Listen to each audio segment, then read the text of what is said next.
This podcast is sponsored by nobody. Hey dudes, welcome to Splat from the Past, the only 80s themed horror and sci-fi show where things could get totally radical. Now today, I will be welcoming a legendary stand-up comedian who later became a writer for television. I am talking about the great Hugh Fink.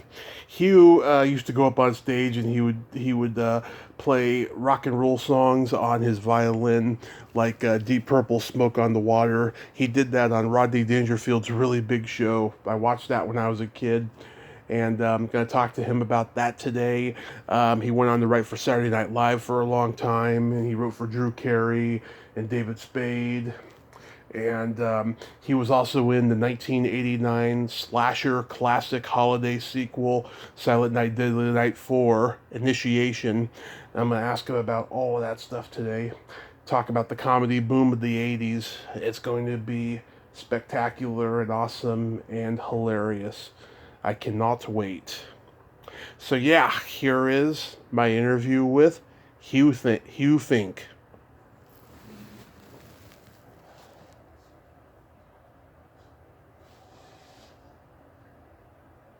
Hey, Hugh. Hey, Tommy. How you doing, sir? Good, man. How's it going? Going pretty good. Pretty good.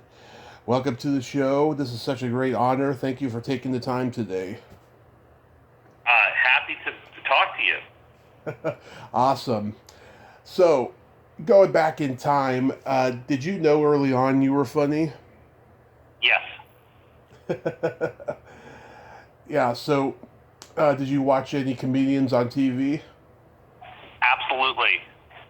I grew up watching comics on The Tonight Show with Johnny Carson, Merv Griffin, Mike Douglas, and was very influenced by them. Yeah, who in particular were you influenced by? Robert Klein, for sure. Yeah. And Martin Mull. Wow. Was Steve Martin on your radar? Yes, when I was in high school, he was definitely on my radar. And I never saw him perform live, but I really enjoyed his stand-up. Wow, so you were influenced by those countercultural comedians and stuff. You weren't influenced at all by those what I call the forefathers. Who were the forefathers? Oh, guys like Milton Berle and Jackie Gleason and Jack Carter and all those guys. It's funny you mentioned them because two of the three you just mentioned I actually met and spent time with, but I would say that I was not influenced by them as much. However, Rodney Dangerfield I always loved, and I ended up working with him, so that was really cool. I know. Oh my God, we're gonna get into that, but yeah, wow, that's so cool. Were you a George Carlin guy? Briefly, I was. The album Class Clown had an influence on me. I thought it was great. And, of course, that era, as you know, had a lot of conceptual comedy albums that were from some people who were stand-ups and some were more just writers. But David Fry, the brilliant political stand-up comic impressionist, had an album out about Richard Nixon that I knew verbatim. Like, I memorized the whole album. That's a great album. Yeah. Yeah. I mean, that whole period of comedy was just revolutionary. I mean, the stuff that was started by, Lenny Bruce and Mort Saul and Shelley Berman in the late 50s, it was fully formed by the early 70s with Vietnam going on and Watergate and all that. Right. Yeah, people don't realize that nowadays, especially the younger generation of comics. That's true. Yeah. At what age did you start playing violin? I started at age 6. Started playing at age 6? Yeah. Did you ever think about playing classical violin as a career? Absolutely. Into my teens, like through high school, I started getting more and more serious about violin, studying several hours a day, and I would drive to the Indiana University School of Music, which happens to be one of the world's greatest string departments in the world. I mean, it's like Juilliard. People come from all over to study with master violinists who teach there. So I was fortunate enough to study with a violinist on faculty there. So I would drive 90 minutes to Bloomington to take lessons with him. And what happened is I was considering, wow, I'd like to make a career in classical music, until one fateful day I heard some incredibly talented violinist practicing a Paganini Caprice in one of the practice rooms at the music school. And I thought, wow, who is this person? And I looked in, and it was like a 13-year-old kid. And that was so depressing to me, because I thought, I'll never be that good, and this child is already better than I am. Yeah. So that sort of was an eye-awakening thing that, okay, if I can't be a famous violinist or a great virtuoso, if I don't have the talent to do it, then I don't want to go into music, because as much as I love it, it's such a tough competitive field. So I continued to play, and I was assistant concertmaster of the NYU Symphony, so I studied in college. Mm-hmm.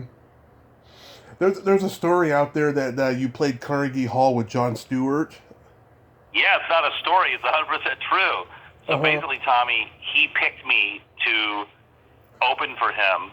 Alan King was the host, who introduced me. Then I did 20 minutes, and then John followed me. Truly a career highlight. For me to get to merge my comedy chops with my violin chops at Carnegie Hall. That was part of the Toyota Comedy Festival, and I still have the poster that was displayed outside Carnegie Hall, advertising John and me. Yeah, that's so cool. Where are you from originally? Indianapolis. You're from Indianapolis. So after high school, did you decide that you were, after the whole violin thing happened, did you decide you were just going to pursue stand-up? Yes, although it sort of was a delayed reaction. Back when I was finishing high school, you didn't really think of pursuing stand-up. There weren't that many people doing it. It didn't seem like a real living. But I definitely wanted to pursue being funny. Yeah. So I thought I was making the right decision, but I got admitted to NYU's acting program, which was not any small feat. I had to audition and stuff, but I did a funny monologue, and they laughed and said, I had comedy talent. And then 3 weeks into studying acting, I hated it. I realized this was not the right thing for a budding comedian to do, because the acting people took themselves so seriously. There was no room for sense of humor. Yeah. So I got out and I switched to the very first undergraduate dramatic writing program at NYU. They just started it, writing for film and TV. Wow. Did any of your classmates go on to become successful in acting? Many. In acting, that's a good question. Well, Bridget Fonda was a few years after me, but George C. Wolfe, who just directed Ma Rainey's Black Bottom, that's up for an Oscar. Right. He was in my class. So I would say, to answer your question, Nancy Travis hit it big. Yeah. So she still stars, I think, in Still Standing with Tim Allen, but she co-starred in Three Men and a Baby and Internal Affairs with Richard Gere. Right. So she lived in my dormitory floor and was an acting student. But I'd say more people had success from my group at NYU in the music business and in writing and producing. Yeah. Nancy Travis is very talented, though. Yeah, no, she is. Yeah. Where did you go up and do stand-up at the first time? Well, the comic strip in New York City, which I love. Sorry to say, the co-founder of it, Richie Tinkin, just passed away a few weeks ago. You may have heard. Really great guy. His son and I are friends because his son now works at Saturday Night Live. So when I went back to SNL to guest write recently, I met Richie Jr. But the comic strip is where Eddie Murphy got his start. Right. And they managed his career out of there, but that's really where I first did my stand-up in New York City. Yeah, Seinfeld, he got to start there. A couple people did that are notable. Yeah. Wait, what year was it? That was 81 or 82, and there was a college competition, Tommy, for stand-up comics. You had to be in college, so yeah. I entered, other kids entered.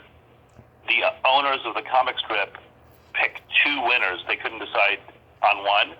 Mm-hmm. So it was me, and the other winner was Robert Smigel, who, of course, went on to be Triumph, the insult dog, right, and be a phenomenal writer from SNL. I didn't even know Smigel did stand up. That's new to me. Yeah, by the way, he would probably be embarrassed for you to know that, but he got up and did a character. He didn't call himself Robert Smigel, or maybe he did, but his character was like an old Jewish man. Yeah. He did. It was funny. Yeah, I mean, he's a very funny guy. Wow. Yes, he is. I thought he was just a Harvard, educated guy who maybe had a sketch background like Conan right. did. Yeah. He seems to have that background, although truth be told, he also went to NYU. He's not a Harvard guy. Oh, okay. And but he's from Chicago and East Coast, and he wrote at Saturday Night Live before I did. But then we, of course, crossed paths many times working together over the years. Yeah. So the first time you went up, did you have your violin with you? You know what? I'm trying to remember. I believe I did, yes. And my act was what you'd expect from a 19-year-old. It was, pretty simplistic, but it definitely had an edge to it, even for someone my age, because that was my thing. I definitely had an edge even then. So it went over well, and I was a good performer. Mm-hmm. So it was a good response, and then you thought to yourself, I can actually do this? Yes. What happened is the prize was my own spot at the comic strip on a Thursday night. Thursday night's a great night for stand-up. Audiences are primed, and they have good talent on Thursdays. Mm-hmm. So lo and behold, they booked me on a Thursday night, and my dad, who's a lawyer, flew in from Indianapolis to see me perform. And you know who I followed? They put on Paul Reiser right before me. Oh, yeah. So he got up and killed. Mm-hmm. He was not a huge star yet, but he was becoming big. I think Diner had already come out, so he was known from that movie. Right. So he did great. So I went on. The MC gave me a nice intro, said, making his debut here at the club. And I did fine. Like, I didn't do great, but I didn't bomb. And so then I met with this guy, Howard Klein, who was an agent at the time, who went on to be Mike Myers' manager. He's, like, huge in the business. Oh, yeah, Howie Klein? Yeah. I know who he is, because he's on David Feldman's podcast all the time. Is that right? Yeah, he's funny. He's funny. So he told me, he said, look, you're talented. You definitely have talent, but this is a business. You have to work really hard at it. And that always stuck with me, that I appreciated. They didn't tell me to give up, and they said, you've got something, but you don't just have success overnight. So I took that to heart. Yeah. Wow. And who else was there? Was Rich Jenny there? No, this was probably before Rich Jenny was, really at the top of his game. I became familiar with him more in the early 90s. I was booked to do the Byron Allen show. You might remember Byron had a late-night talk show. Oh, yeah, I remember. And he got on comedians all the time, and he would take 2 shows a day. Mm-hmm. So I got booked and showed up, and Richard Jenny was the comedian on the first taping, and I was on the second taping. So that's the first time Rich and I met, and we actually became friendly over the years. Oh, yeah, that guy, he would do 4 one-hour sets, never the same premise, never the same joke. The guy was a reservoir of comedy. He was, you're right. He was a complete material machine. Really impressive, the amount of material he'd pour Tom Dreesen told me he would do a show with him, and like after the first set, he'd be like in his car writing his next set. Amazing. Yeah, that guy was a craftsman, a real craftsman. I hope someone makes a movie about him or does a documentary because he was just a true genius of comedy. Yeah, it was the saddest thing. I attended his memorial in Los Angeles. I've never been to one of those stand-up comedy funerals. Yeah. And they're pretty awkward, because a lot of comics are using their eulogies to get stage time, which is pathetic. Yeah. And such was the case with his memorial. But Jay Leno got up, and Dreesen actually emceed it. Now that you mention it, he was the host of the memorial. Yeah. Yeah, I heard. I'm trying to remember who it was. I think it was George Lopez. George Lopez got into an argument with Leno or something at the funeral, something along those lines. Yes. Yeah. Leno mistook him for Paul Rodriguez or something. Yeah. Yeah. I think that's what happened. Yeah. I also remember Elaine Boozler got up and, in a very selfish way, started talking about her own issues with depression, facing those feelings. And in the middle of her eulogy, Leno goes, "Wrap it up! Give it a light!" Yeah. God, I know. Oh my God, I heard about Mitzi Shore's memorial. Everyone was going up there and saying, I fucked her and all this stuff. It's like, God, is this really necessary? That's really, yeah, exactly. Which, by the way, that's exactly why I don't attend those things. I certainly would have attended Mitzi's. And now that I know it's okay to swear, is it okay too on your Oh, yeah, you can podcast? swear. Yeah. Yeah, so you'll appreciate knowing that when Richard Jenny and I met that first time, I said, "Do you have any advice for me when I do my set?" He goes, "Yeah, don't say cunt." I guess that's good advice back then. I think that was good advice. Yeah. So who else was there at that time? Was that like Fred Stoller, Dennis Wolfberg? Well, keep in mind, I was still in college, so I didn't really hang out at the comedy, at the comic strip. It was just a special contest that got me in there. Yeah. So it's not that I knew many comics then. I remember seeing, I would go to the clubs to watch comedians when I was in college at NYU. And I definitely saw Wolfberg 100%. And I saw Bill Maher and Paul Provenza. And Richard Belzer was the hot MC at Catch a Rising Star. So that was a treat. See him. Gilbert,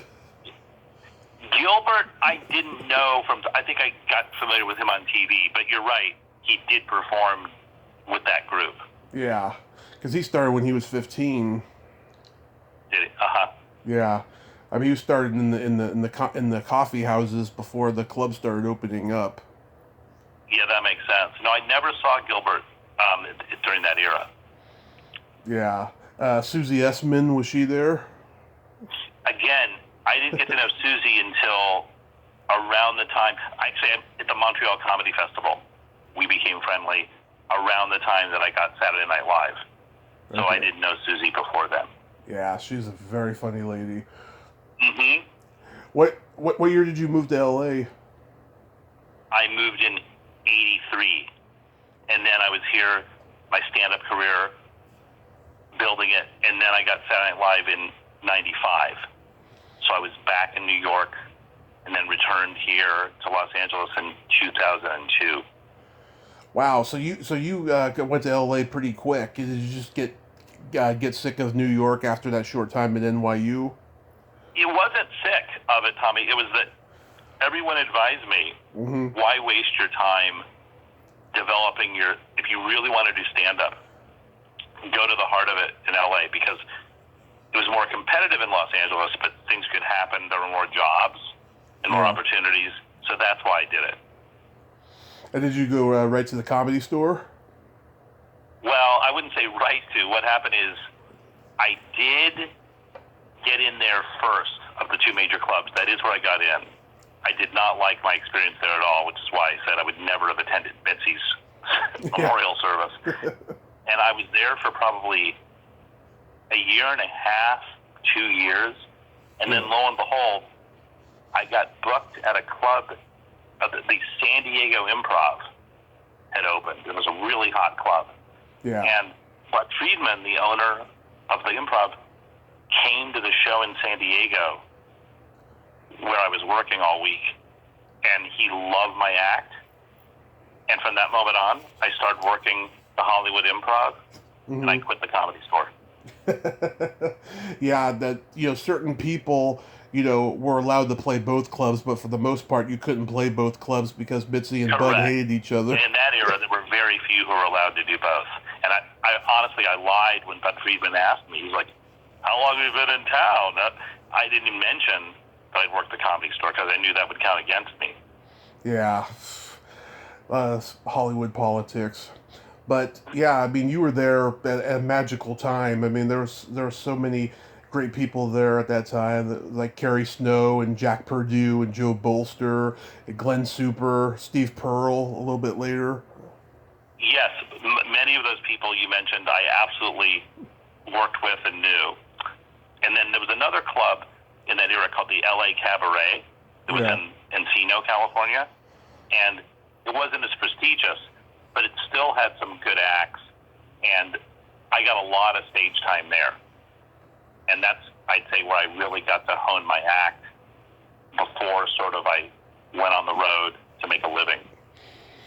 Yeah, like who did you go on the road with? Anybody that was big? Well, it wasn't. It's not as if someone would take me to go with them regularly. Yeah. It's more that I would get booked with headliners ranging from Mark Schiff to Venza, stuff like that. Yeah. Roy Behar. Yeah. Did you ever do shows with Tom Wilson? No, I only knew him at the Comedy Store when I was there because he was one of the big acts at the time. Yeah, he was the tuba guy. That's right. Yeah, he was the tuba guy. You were the violin guy. That's right. So how did you get on Rodney Dangerfield's really big show? Well, I like to thank my friend Bob Zaney for helping with that. Because, love Bob. Yeah. Yeah, Zaney got to know Rodney, and Rodney approached Bob and said, "Hey, I'm looking for comedians to put on my new HBO special." So Zaney was kind enough to say, "You should see Hugh Fink." And Rodney came to see me, I'm going to say 3 times before officially telling me that I was getting picked to do his HBO special. Wow. Yeah, because by that point, Rodney was so caught up in celebrity, he really wasn't going out to the clubs anymore like he had done with his previous. Right, so they had to help arrange it for him. Yeah. So he would know that he was going to see really good people, and yeah. Yeah, because the earlier specials, I mean, he handpicked everybody. He got guys that he already knew or guys that he just happened to see at the club one night. In the previous ones. Yeah, that was the first time I saw you when I was a kid, and I remember you did "Smoke on the Water" on the violin.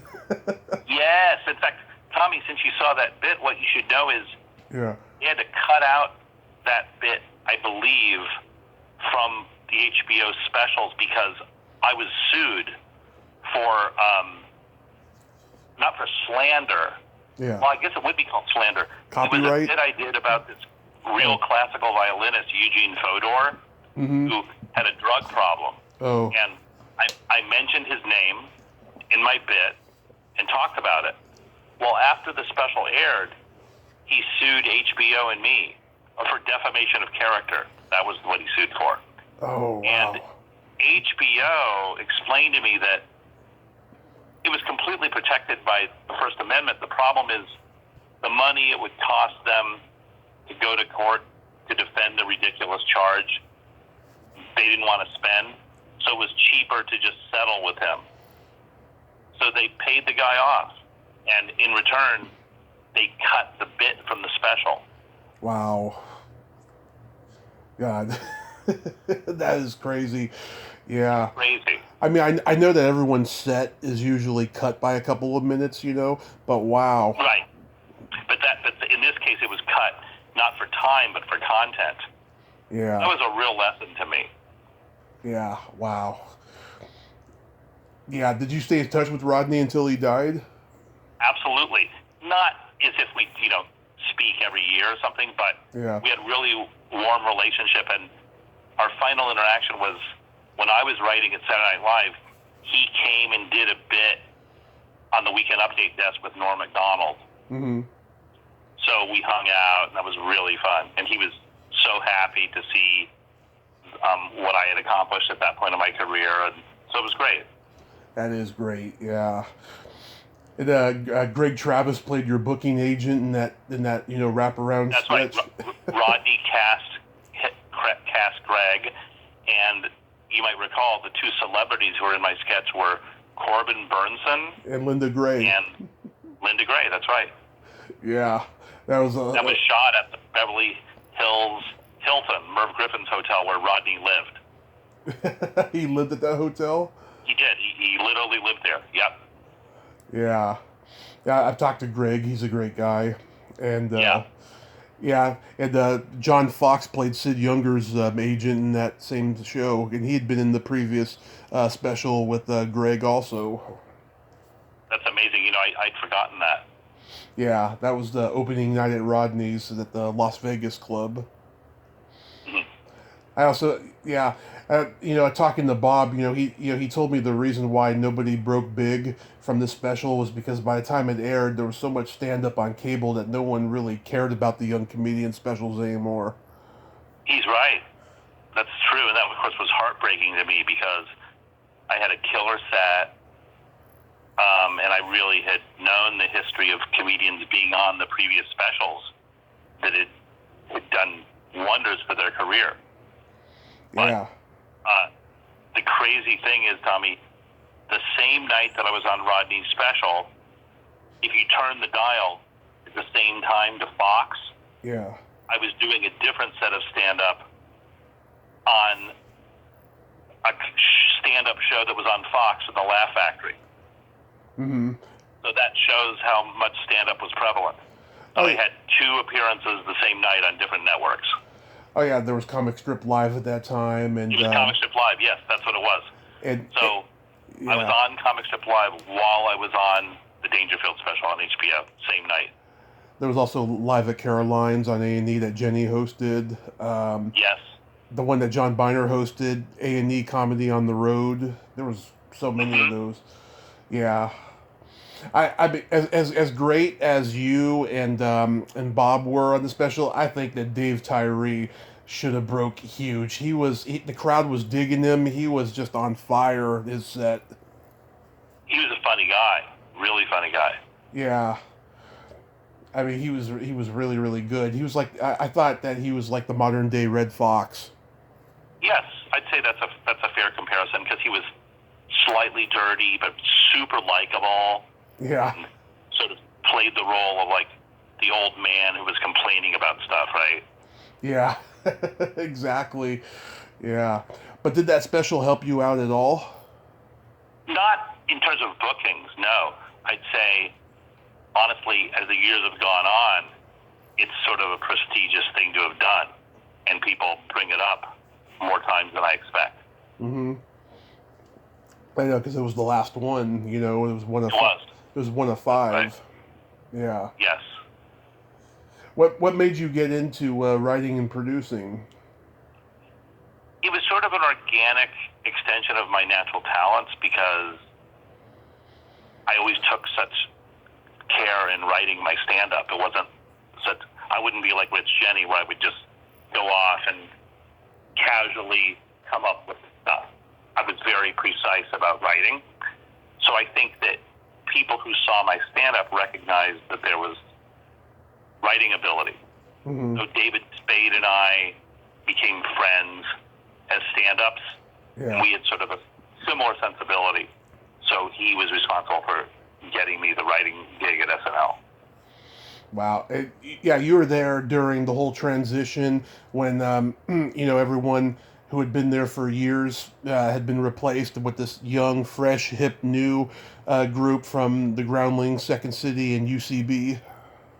Correct, with the exception of Spade, who is the only star who's left, and he only stayed 1 year. And then he took off, but I stayed on the show for 6 more years. Right, and Tim Meadows, he had been there for a while, and he stayed another... Been there a few years, right. Molly Shannon had been there, maybe a year, as well as Norm Macdonald. Right. Yeah, and you were there when they did the Cowbell sketch. I sure was. Yep, I was there for Cowbell. I was there for all the Bill Clinton stuff that Daryl Hammond did. The Roxbury guys and Mary Catherine Gallagher. Yeah. Absolutely. Mary Catherine Gallagher, sure. Yeah, the feeling that I had when that cast came on was that they were just like the 70s cast, in that they were young, they were hip, fresh, they were, they were talking about what was going on in the times and all of that. It was a pretty revolutionary cast, I thought. Thanks for saying that. I agree with you, and it seems like it was as good a cast as there's been in the history of the show. Yeah, because, the previous group had been mostly stand-ups, but also there were improv people in there, but there was a lot of people in the previous cast who had already had a career, and there was nothing wrong with that. They were all great, but this was just, fresh and new, and they were extraordinary, and it's no wonder they've all gone on to great careers. That's right. If you look at the landscape now of that, the group I was with launched Will Ferrell, Tracy Morgan, Maya Rudolph, Tina Fey, Jimmy Fallon. That's a pretty impressive group. Oh, yeah. Amy Poehler, too. Chris Kattan. Yes. Yeah, he's brilliant. Yeah. He's great. Did you get along with Lorne? I did. Yeah, we would have our battles. I was someone known to not be scared of him, to argue with him. So we would. But we got along. And I really respected him a lot. Did you hear what George Carlin said about him in his last book? Mm-mm. The very last quote of the book, because George Carlin hosted the very first episode of Saturday Night Live, he said, Sure. Lorne Michaels is a hands and knees cocksucker.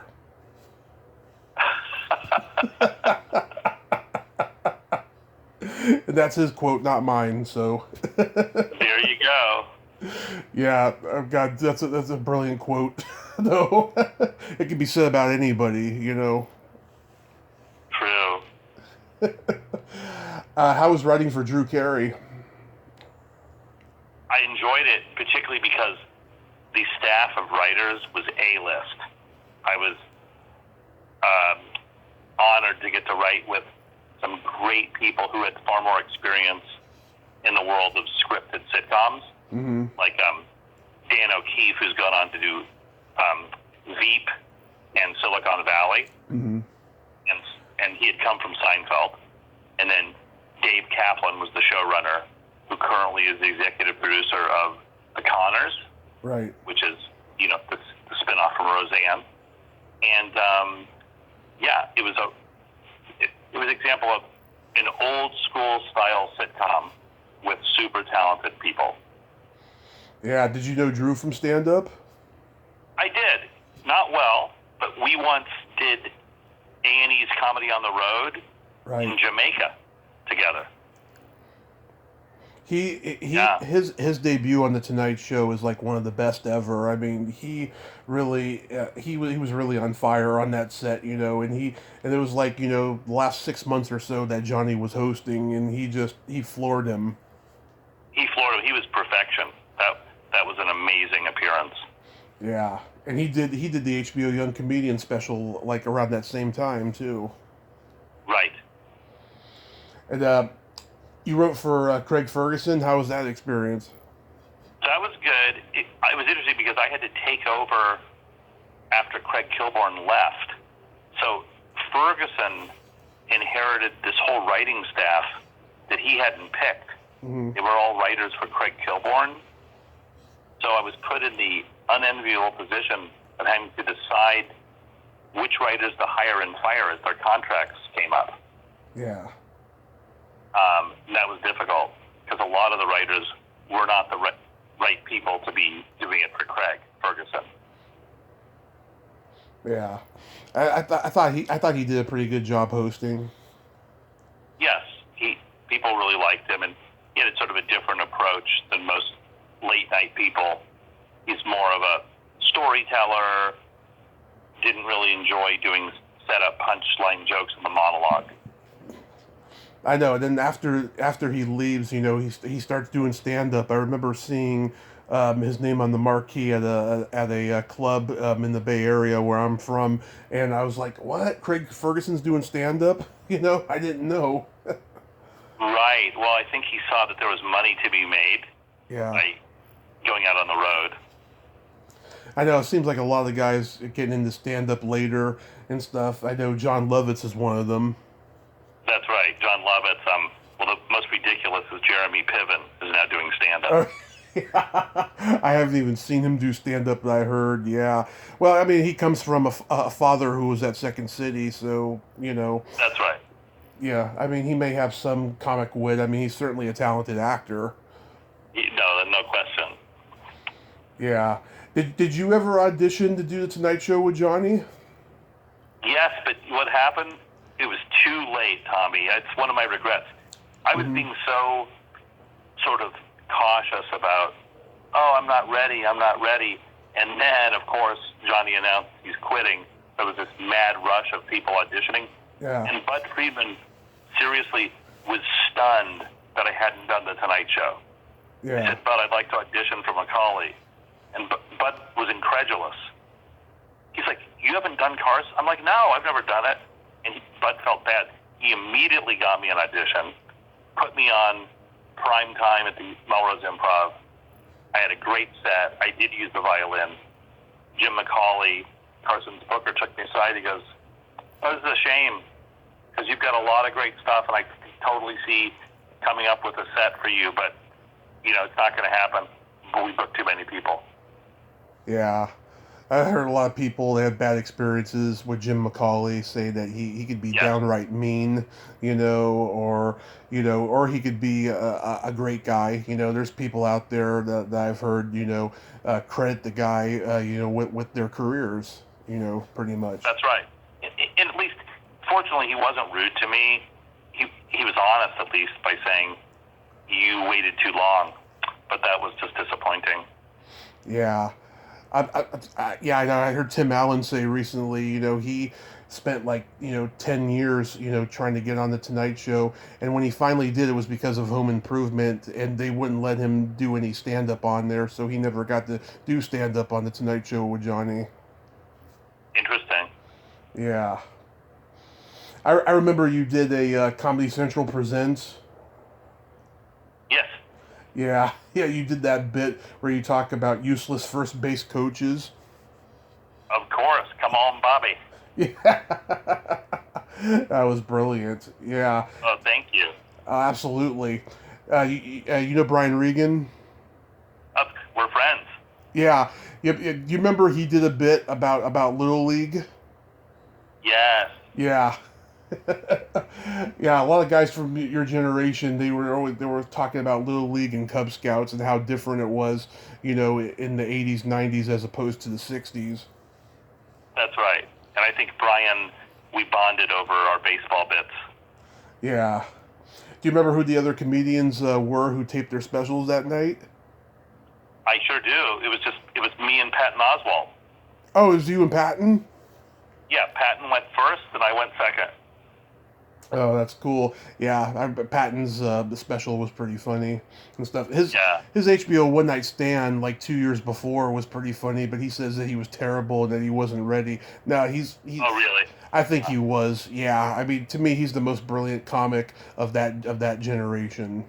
Yeah, he's amazing. The way that he can skewer pop culture is what I love about him, because everything he talks about, even the most obscure stuff related to pop culture, I get, and I hit the floor laughing. Yeah. He's got a great take on pop culture for sure. He does. I'm a huge horror fan, and you had a role in Silent Night, Deadly Night 4. Have you seen the movie? Yes, I have. I love it. Yeah. How did that come to you? It came to me from the producer of Silent Night, Deadly Night Part 4 was Richard Gladstein, who went on to do Pulp Fiction with Harvey Weinstein and Miramax. Richard and I were friendly, and Richard said, "You don't have a SAG card, really? You're funny. I'm going to get you a part in a movie." So Richard cast me. Mm-hmm. Now, did you audition or anything for Brian Usna? I did not have to audition for Brian. I worked with Brian, and he was really nice to me, but I didn't have to audition. They gave me the part. Yeah, I talked to Brian last year. I asked him maybe 4 questions because he gave me like 25, 30-minute answers. We finished like just under 2 hours. That's hilarious. Well, I know that he's really respected in that horror genre. Oh, yeah, he's great. Oh, he directed Corbin Burnson in The Dentist. Did he? Yeah. Wow. Yeah, he's a great guy, a talented guy. How's working with Reggie Bannister? Wait, remind me who Reggie Bannister is. Was he in the movie? He was in the movie. He's best known for the Phantasm movies. Oh, so he's the Phantasm guy. We didn't really have scenes together. So people told me on the set, oh, he was in Phantasm. But I didn't really, I think maybe I saw the first Phantasm. Yeah. But I wasn't super, Yeah, I've talked to him twice. He's a great guy. Mm-hmm. How's working with Clint Howard? He's a nice man. And then I ran into him several years later at a screening in Hollywood and went up to him and reminded him, not that I would expect him to remember that we did Silent Night Part 4 together, but I acknowledged it. But he was a very likable fellow. Yeah, Tommy Hinckley and Elise Beasley. Hinckley lives kind of in my neighborhood in L.A., so I run into him occasionally. Yeah, I gotta get in touch with that guy to interview. He seems like he'd be cool. Mm-hmm.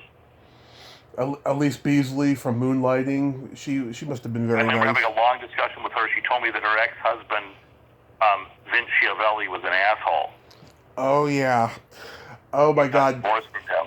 Oh, yeah. I read Curtis Armstrong's book about how, Vincent Schiavelli was up for his part, because it was his wife on the show, and he tried to tell the producer that Curtis was gay and he had AIDS and he was afraid of him kissing his wife and stuff. Just really mean crap.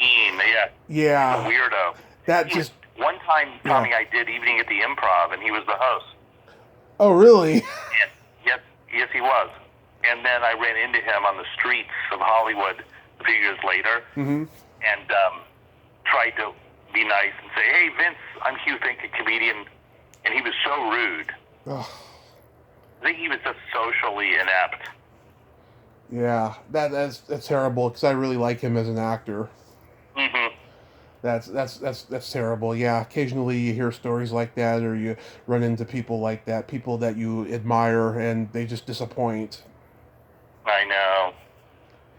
So, what are you doing these days during the pandemic? During the pandemic, I've been doing with my Saturday Night Live friend David Koechner. Oh yeah. We've been doing comedy shows for corporations and businesses on Zoom. So since they're so starved for entertainment, they'll hire us. So it's basically sort of a Saturday Night Live for the business world. They'll give us material about their company, and I write original sketches and stuff, and then David does them in front of a green screen on Zoom. Wow. I love David Koechner. He's a funny guy. He's amazing. He's so talented. Oh God, when he's in the last, the 40-year-old virgin at that sex therapy meeting or whatever it is. Yeah. Yeah, and he's the proud dad. I just love pussy. He really does. Love that. Yeah. Do you have a desire to get back on stage again? I do, not in a way that probably people who are doing stand-up all the time do, but I'm supposed to go to San Antonio, Texas next month to open for this really hip jazz band that's doing the Tobin Theater there in San Antonio. So that will be fun. And certainly my first time on stage in a long time. Yeah. You got any writing gigs lined up? Working on them. It's been, this year has sort of, for television stuff for me, it's taken me out of it. So things are slowly picking up. Well, more stuff nowadays is streaming. That's right. That's exactly right. And I've been doing this political comedy talk show called Bar Talk, where comedians and experts debate political issues. We did one live one at a bar in New York City, and then since the pandemic, we've done 2 or 3 on Zoom. So I've produced those. And it's fun because it's using my interest in politics along with comedy to merge the worlds and have, an entertaining, informed discussion.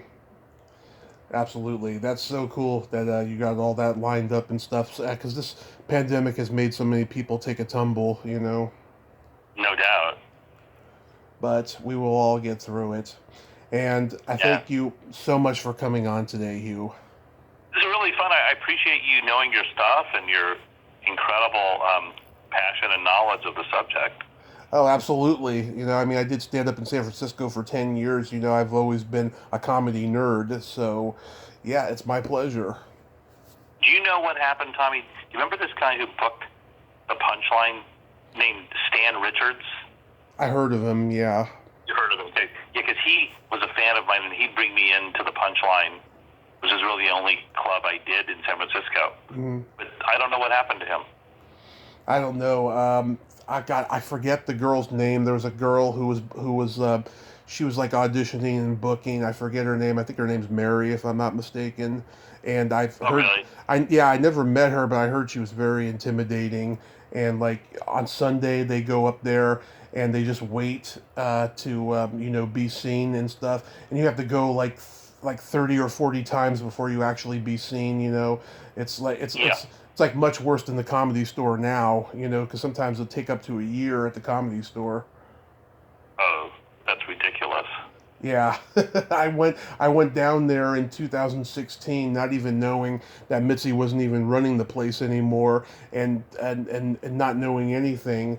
And I didn't get on. I was like one out of like 75 people, and then I went in and watched people, and everyone up was just terrible. I was really depressed, so I left with my friend, and then I found out later that as soon as I left, Dave Chappelle went on stage. Whoa. Yeah. Yep, that's comedy, never a dull moment. But true. But yes, absolutely, Hugh, thank you so much, and I hope you have a great rest of your day. Thanks, Tommy. Good talking to you. Thank you, sir. Okay, bye. Bye-bye. Well, there you have it. Hugh Fink. Ain't he a cool dude? Nice guy, humble guy, great stories. And if you haven't seen his stand-up, check it out. He is a very funny guy, and he knows how to work that violin. Well, until next time, this is Tommy Throwback Kovac saying, there's no shame in living in the past, because the present sucks. Later, dudes.